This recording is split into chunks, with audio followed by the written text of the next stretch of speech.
Hello mga ka-viewers! Welcome to my channel! So for today's video, another recipe na naman. Gagawa pala ako ng masarap na merienda.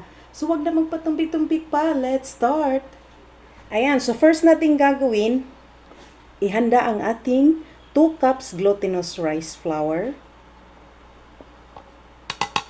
1/2 cup white sugar, and mix together. Madali lang itong gawin mga ka-viewers, walang hassle. Unti-unti lang natin ilagay ang ating tubig. Uunahin muna natin ang 1/4 cup water.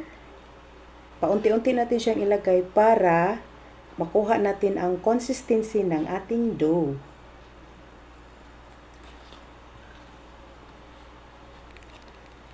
So ito na mga ka-viewers. Imasahe lang natin siya.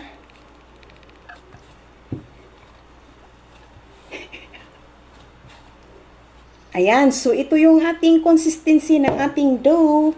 So meron tayong sesame seeds at saka ang ating hiniwa na cheese.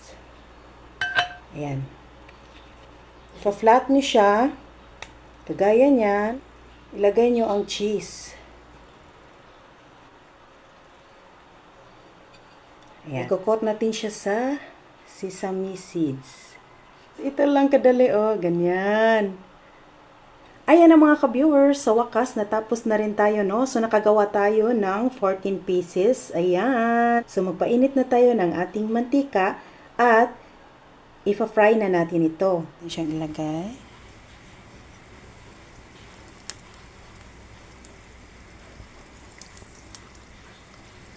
Use medium heat and then baliktarin natin kapag golden brown na pwede nang hanguin.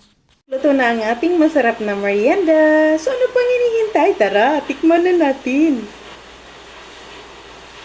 Look at this. Sami. Oh. Oh.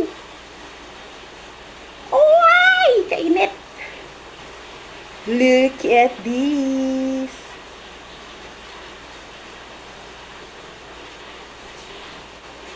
Grabe. Kalami.